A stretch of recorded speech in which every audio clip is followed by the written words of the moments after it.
Welcome to Heart Secrets. May mga damdaming dumarating sa buhay ng tao na hindi madaling ipaliwanag. Mga emosyon na biglang sumusulpot kahit alam mong hindi ito tama at mas lalo pang mahirap tanggapin. Magandang araw po sa lahat ng patuloy na sumusuporta sa channel na to. Ako po si Alena, 30 years old, may asawa at may 2 anak. Kung may isang bagay akong gustong mabura sa alaala, yon ang sandaling napagtanto ko ang isang damdaming hindi ko dapat nararamdaman. Lumaki akong malapit sa isang taong itinuring kong sandigan ng pamilya, ang lolo ng aking asawa. Kilala ko na siya mula pagkadalaga, paglipat namin dito sa kanilang lugar, hanggang sa naging asawa ko sa Emat, ang kanyang apo.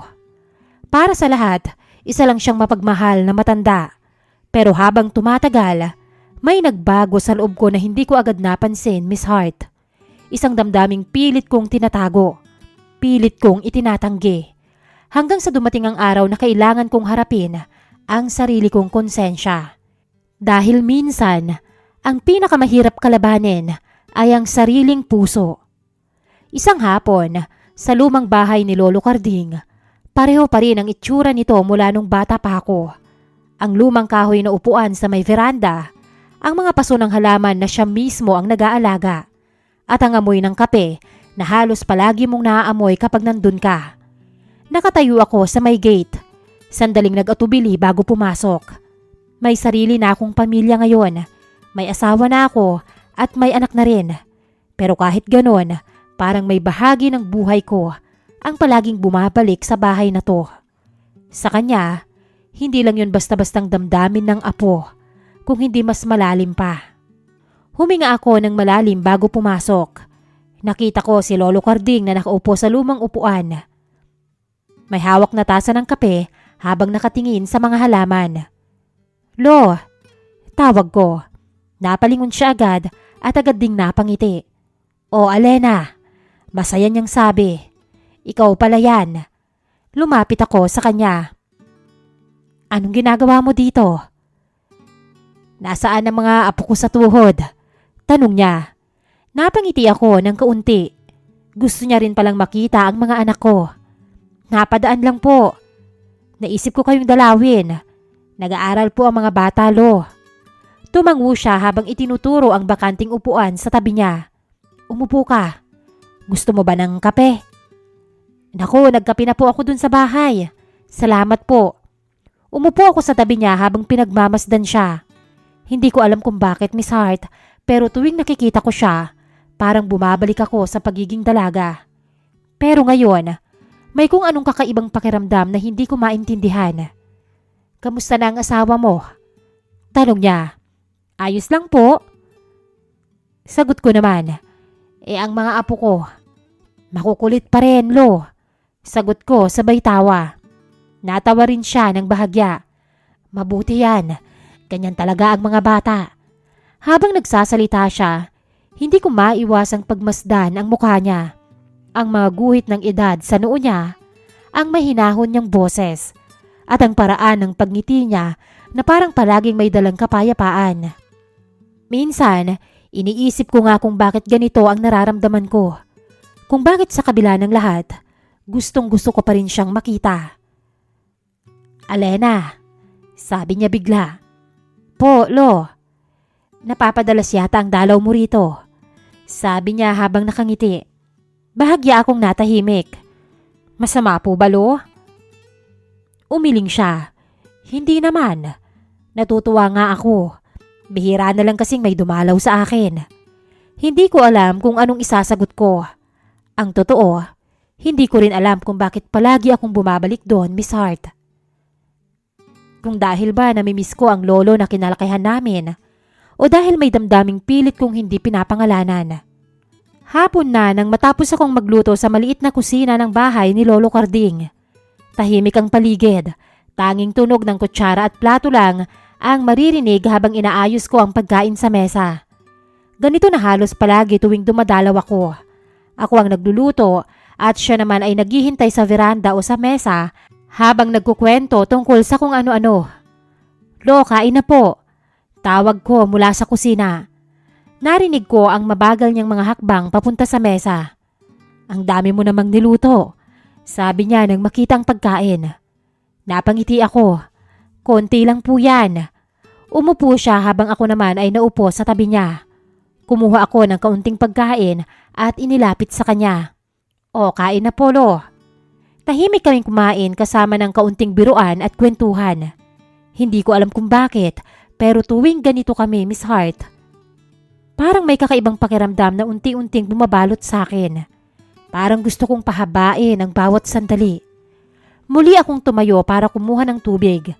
Pagdaan ko sa likuran niya, ay bahagya akong yumuko at inilapag sa tabi ng kanyang plato ang tubig.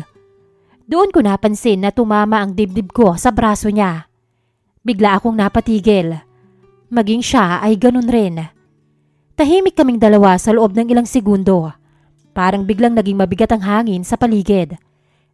Pasensya na po. Mahina akong sabi habang bahagyang umatras. Napatingin siya sa akin at tila nagulat din sa nangyari. Okay lang, sabi niya, pero halatang nagbago rin ang tono ng boses. Biglang bumilis ang tibok ng puso ko. Isang simpleng aksidente lang yon, pero bakit parang may ibang ibig sabihin ang mga sandaling yon? Mukhang napagod ka sa pagluluto, sabi niya, pilit na ibinabalik sa normal ang usapan. Hindi naman po, sanay naman po ako lo. Sagot ko, pero kahit pilit kaming nagkukunwaring normal ang lahat, ramdam ko pa rin ang tensyon sa pagitan naming dalawa. Parang may hangganang bigla naming nakita at pareho naming hindi alam kung lalayo kami.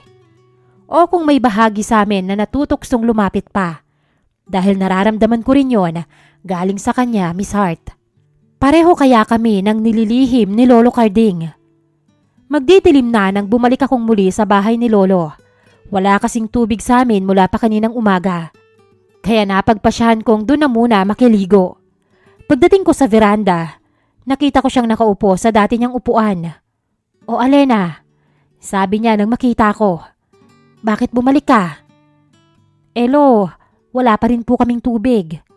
Makikigamit ho ako ng banyo. Tumango siya. O sige lang, pumasok ka na. Salamat po. Pumasok ako sa loob ng bahay at dumiretso sa banyo. Ilang sandali lang ay nagsimula na akong maligo at dinama ang lamig ng tubig na dumadaloy sa katawan ko. Iniisip ko lang noon na mabilis lang ako para hindi na rin ako magtagal, ngunit dahil sa maghapong init ay napatagal ako sa pagbabad sa tubig. Maya-maya, bigla kong narinig ang pagbukas ng pinto.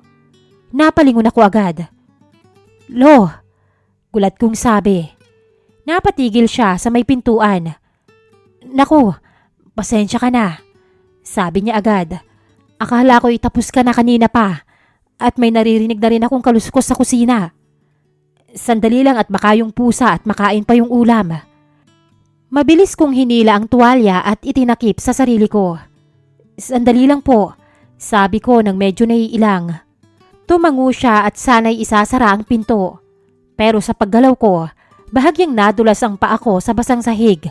Napasigaw ako sa pagtama ng pang-upo ko sa sahig. Agad niya akong binalikan, hinawakan sa braso para alalayan. Mag-iingat ka naman, sabi niya. Sa sandaling yun, pareho kaming napatigil, Miss Hart. Napakalapit namin sa isa't isa. Ramdam ko ang higpit ng hawak niya sa braso ko habang sinusubukan akong itayo. Okay ka lang ba? Tanong niya. Opo, okay lang. Sagot ko at tinulungan ko ang sarili.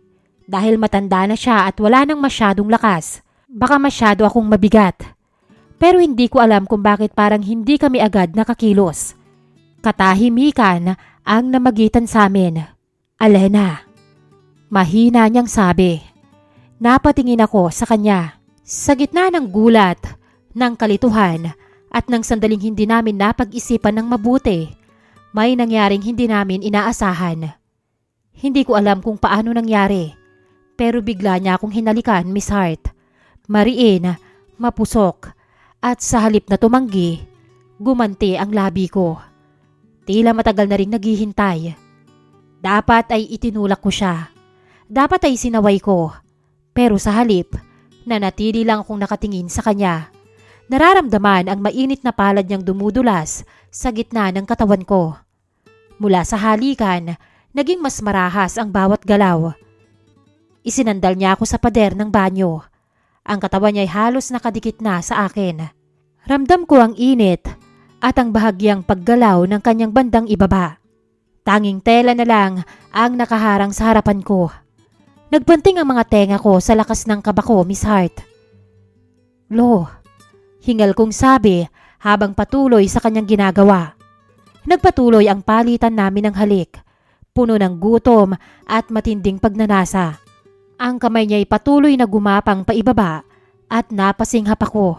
Pilit na hinahawakan ng mahigpit ang braso niya. Sa bawat pagdikit ng katawan niya sa akin, lalo akong nadadarang. Sa bawat halik at haplos, unti-unting nawawala ang boses ng konsensya ko. Tuluyan naming napagbigyan ang aming mga pagnanasa. Isang sandaling pareho naming hindi alam kung paano haharapin pagkatapos.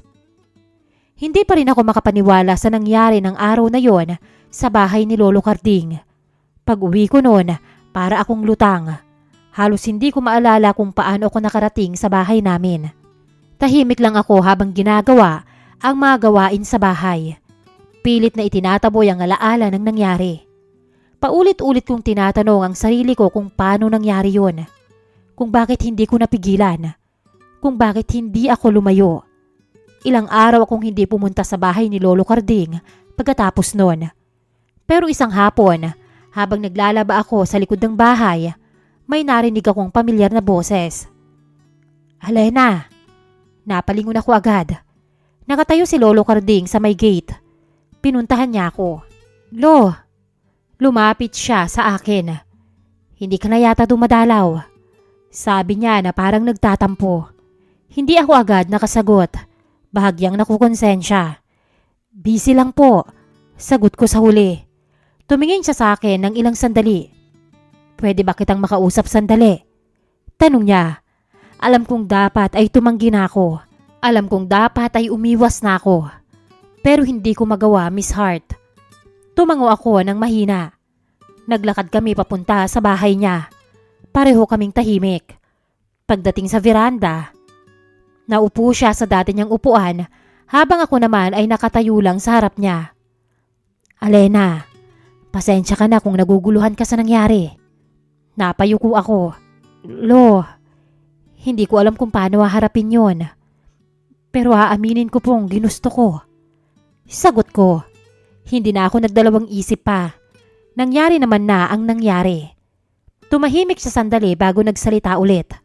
Pero alam kong nagulat siya. Matanda na ako, Alena.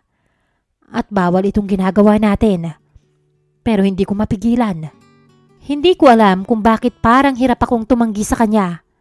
Marahil dahil matagal ko siyang hinangaan. Marahil dahil nasanay akong sundin ang mga sinasabi niya. O halika muna dito. Sabi niya habang itinuturo ang upuan sa tabi niya. Umupo ako. Tahimik lang kaming dalawa sa loob ng ilang sandali. Hindi ka galit sa akin? Tanong niya. Umiling ako ng bahagya. Hindi naman po ko nagalit, Lo. Naguguluhan lang. Tumango lang siya. Sa mga sumunod na araw, napansin kong unti-unti akong bumabalik sa bahay niya.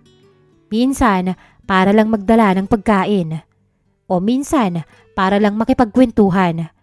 Kahit sinasabi rin ng isip ko na bawal, hinahanap-hanap ko naman siya, Miss Hart. Kaya sa tuwing humihiling siya, parang nahihirapan akong tumanggi.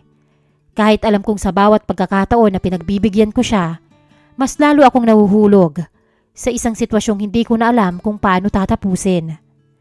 Habang tumatagal, mas lalo kong nararamdaman ang bigat ng sitwasyon na kinasasangkutan ko. Hindi ko na mabilang kung ilang beses akong napunta sa bahay ni Lolo Carding matapos ang unang pagkakataon na may nangyari sa amin. Sa bawat pagpunta ko roon, palagi kong sinasabi sa sarili ko na yun na ang huli. Na pagkatapos ng araw na yun, hindi na ako babalik. Pero palagi ring nauuwi sa parehong bagay. Sa tuwing nakikita ko siya na nakaupo sa veranda, tahimik na nagmamasid sa paligid, tila naghihintay ng kausap, Parang biglang nawawala ang lakas ng loob kong umiwas. Siguro dahil matagal ko siyang nakilala bilang isang mabait at mapag-arugang tao sa pamilya. O kaya dahil sa tuwing nakikita ko ang kalungkutan sa mga mata niya, kapag mag-isa siya, parang ayokong maramdaman niyang iniwan siya ng lahat. At marahil, dahil sa loob-loob ko, may damdaming hindi ko na rin maintindihan. May mga gabi na hindi ako makatulog, Miss Hart. Nakatitig lang ako sa kisame habang iniisip ang lahat ng nangyayari. Iniisip ko ang asawa ko, ang pamilya ko, ang mga taong nagtitiwala sa akin. Alam kong may hangganan na hindi dapat nilalampasan. Pero sa tuwing naiisip kong lumayo na lang at tuluyang umiwas kay Lolo Carding, may kung anong pumipigil sa akin. Hindi dahil gusto ko pang ipagpatuloy ang lahat, kung hindi dahil natatakot akong masaktan siya. Tuwing magkakasama kami, napapansin ko kung gaano siya kasaya kapag may kasama siya, kapag may kausap, at kapag may taong naglalaan ng oras para sa kanya. Kaya sa halip na tapusin ang lahat, patuloy lang akong bumabalik sa bahay niya. Patuloy kong kinakausap ang sarili ko na baka balang araw, makahanap ako ng tamang paraan para itigil ang lahat ng hindi siya nasasaktan. Ngayon, habang binabalikan ko ang lahat ng nangyari, hindi ko maiwasang tanungin ang sarili ko kung saan ba talaga nagsimula ang lahat. Kung sa unang pagkakataong naramdaman kong humanga ako sa kanya o sa unang sandaling pinili kong huwag umiwas kahit alam kong may hangganang hindi dapat tawirin. Hindi ko rin alam, Miss Hart, kung bakit sa kabila ng lahat ng guilt na nararamdaman ko, patuloy pa rin akong naguguluhan kung ano ang dapat kong gawin. At alam kong sa bawat araw na itinatago ko ang lihim na to, parang unti-unti kong sinasaktan, hindi lang ang sarili ko, kung hindi pati ang mga taong mahal ko. Pero sa kabilang banda, may matandang tao na matagal nang naging bahagi ng buhay ko. Isang taong hindi ko rin kayang saktan o talikuran ng basta-basta. Hindi ko nga alam kung mahina lang ba talaga ako o sadyang hindi ko lang alam kung paano haharapin ang ganitong sitwasyon. Hindi ko alam, Miss Hart, kung paano ko itatama ang isang bagay na alam kong mali na mula pa lang sa umpisa. Kaya ngayon, gusto ko pong humingi ng payo sa inyo at sa inyong tagapakinig. Kung kayo ang nasa sitwasyon ko, kung may isang lihim kayong dala na alam nyong mali, ngunit nahihirapan kayong iwan dahil may taong masasaktan, ano po ang gagawin nyo? Paano nyo haharapin ang konsensya nyo? Paano ninyo tatapusin ang isang sitwasyon na alam nyong hindi na dapat magpatuloy nang hindi kayo tuluyang nadudurog sa guilt at pagsisisi? Dahil sa totoo lang, hanggang ngayon, hindi ko pa rin po alam kung paano ko makakalabas sa sitwasyong to. Naghahanap ng kasagutan, Alena.